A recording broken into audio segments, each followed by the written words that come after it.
Assalamualaikum warahmatullahi wabarakatuh. Salam sejahtera untuk kita semua. Perkenalkan, saya Ketut Agil Priyasaktika dengan NPM B1A091032 ingin memaparkan sedikit atau mereview jurnal yang saya angkat di sini, yaitu berjudul Pembentukan Peraturan Daerah yang Baik sebagai Sarana Mewujudkan Tujuan Otonomi Daerah. Nah, di sini saya sedikit di bagian awal penulis mencoba mengutarakan gambaran-gambaran dan juga apa yang terjadi sebenarnya di Indonesia. Secara statistik, dia juga memaparkan bahwa terdapat banyaknya peraturan-peraturan daerah, baik itu peraturan daerah provinsi dan juga peraturan daerah kabupaten kota yang bermasalah. Terdapat 4.000 peraturan daerah yang sekarang sedang diuji ke Mahkamah Agung. Peraturan tersebut digolongkan menjadi peraturan yang bermasalah. Peraturan daerah tersebut diuji ke Mahkamah Agung karena tidak sesuai dengan kondisi dan juga kebutuhan dari masyarakat di daerah tersebut. Dan juga peraturan daerah tersebut bertentangan dengan peraturan-peraturan yang lebih tinggi. Dan terakhir, peraturan daerah tersebut diuji karena bertentangan dengan hak asasi manusia. Nah, di bagian ini, di bagian awal dari jurnal si penulis ini, saya setuju dengan pemaparan-pemaparannya. Kita bisa lihat dalam praktiknya di Indonesia, bukan hanya peraturan daerah saja yang banyak bermasalah, tetapi peraturan-peraturan yang di atas pun juga sangat banyak bermasalah. Seperti kita ketahui, sangat banyak sekali undang-undang yang sedang diuji, dan juga undang-undang yang cacat formil. Nah, kalau kita bahas mengenai peraturan daerah, untuk saat ini menurut saya sangat banyak peraturan-peraturan daerah yang dibentuk untuk menguntungkan pemerintah daerah itu saja, bukan untuk menyelesaikan masalah yang ada di masyarakat tersebut, bukan untuk memenuhi kebutuhan masyarakat di daerah tersebut. Oleh karena itu, dari segi pemaparan, saya sangat setuju bahwa sangat banyak sekali peraturan daerah yang bermasalah atau digolongkan menjadi peraturan daerah yang tidak baik di Indonesia. Nah, untuk di bagian selanjutnya, setelah penulis mencoba memaparkan bahwa peraturan daerah di Indonesia banyak bermasalah, terus dia mencoba memberikan jawaban. Peraturan daerah yang bagaimana sih yang digolongkan menjadi peraturan yang tidak bermasalah atau peraturan daerah yang baik? Bagaimana bentuknya? Nah, di sini penulis mencoba menggambarkan ada beberapa faktor yang harus dipenuhi oleh peraturan perundang-undangan agar dapat dikatakan sebagai good legislation atau peraturan yang baik. Nah, dia dari berbagai faktor, dia secara garis besar ada 3 yang coba saya paparkan. Yang pertama adalah peraturan daerah tersebut harus memenuhi kebutuhan dari masyarakat di daerah tersebut. Yang kedua, yaitu adalah peraturan daerah tersebut harus berlaku waktu yang panjang atau berkelanjutan, bukan hanya berlaku untuk 1 tahun saja, tetapi dia bisa sesuai dengan keadaan dan perkembangan zaman. Dan yang terakhir itu adalah peraturan tersebut terbentuk sesuai secara formil dan juga secara material sesuai dengan asas dan juga landasan pembentukan peraturan perundang-undangan.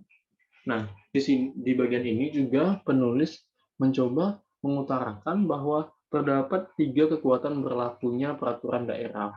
Nah, yang pertama itu adalah kekuatan berlaku secara yuridis, yaitu adalah secara hukum peraturan daerah tersebut berlaku karena sesuai dengan tatanan dan juga hierarki peraturan perundang-undangan di Indonesia. Nah, yang kedua itulah kekuatan berlaku secara sosiologis, yaitu peraturan daerah tersebut berlaku dan juga sesuai dengan apa yang diinginkan oleh masyarakat di daerah tersebut. Dan juga memang dibentuk peraturan daerah tersebut adalah untuk menyelesaikan penyakit atau masalah di daerah tersebut. Nah, yang ketiga itu adalah kekuatan secara filosofis, bahwa perda tersebut, peraturan daerah tersebut memang terbentuk dan juga berlaku karena sudah sesuai dengan ideologi Indonesia, yaitu Pancasila. Sesuai dengan nilai-nilai Pancasila, nilai ketuhanan, nilai kemanusiaan, nilai persatuan, nilai kemusyawaratan mufakat, dan juga nilai keadilan. Dan juga sesuai dengan cita luhur dan juga falsafah bangsa Indonesia. Nah, untuk di bagian ini, saya sudah sedikit setuju dengan pemaparan penulis. Akan tetapi, seperti yang kita ketahui bahwa tujuan dibentuknya hukum itu ada tiga, yaitu secara segi kemanfaatan, segi keadilan, dan juga segi kepastian hukum.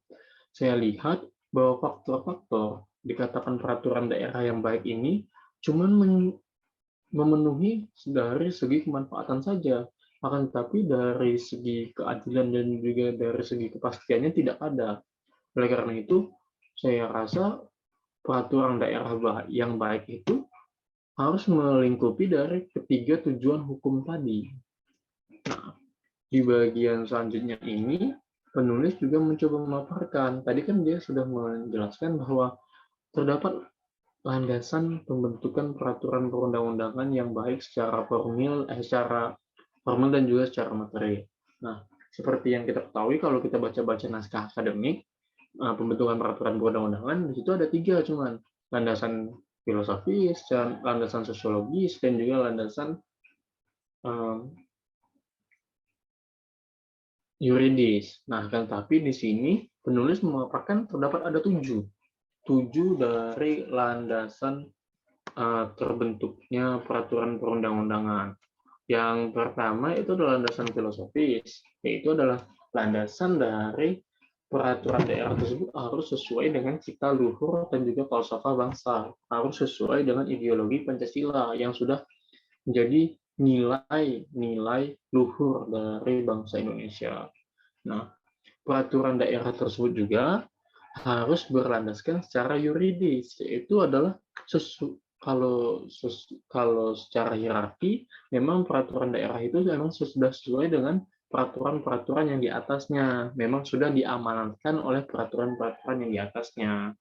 Nah, yang ketiga yaitu yang selanjutnya yaitu adalah peraturan daerah tersebut harus berlandaskan secara sosiologis, bahwa terbentuknya peraturan perundang-undangan tersebut memang untuk menyelesaikan penyakit di masyarakat di daerah tersebut.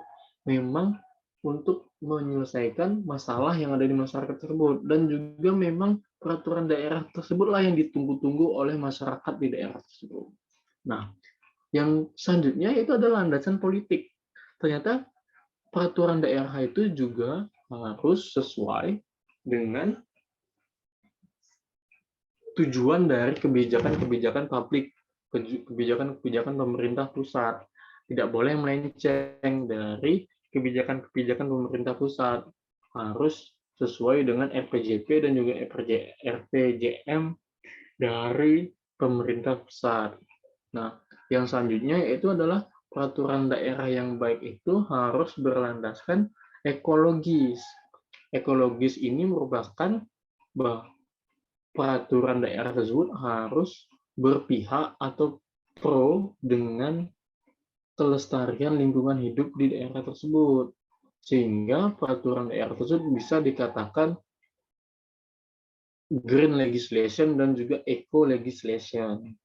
Nah, yang selanjutnya, peraturan daerah yang baik itu harus berlandaskan ekonomi.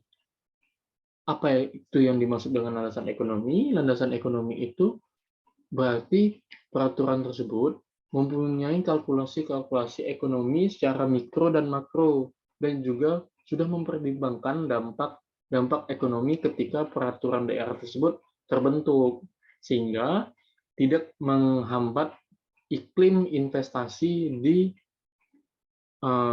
masyarakat di daerah tersebut.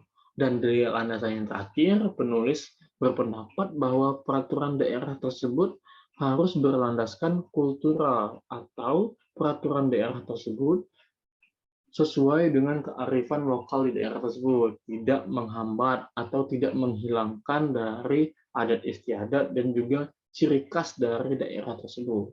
Nah, mungkin Itu saja pemaparan dari eh, atau review dari jurnal yang saya pilih. Mungkin ada beberapa yang memang sesuai dengan secara teori yang kita pelajari, akan tapi juga saya lihat ada beberapa materi yang tidak sesuai. Mungkin saya harap banyak jurnal-jurnal yang dikeluarkan menjadi jurnal-jurnal yang berguna untuk baik secara akademis maupun secara masyarakat. Mohon maaf jika ada salah kata. Saya tutup. Wassalamualaikum warahmatullahi wabarakatuh. Terima kasih.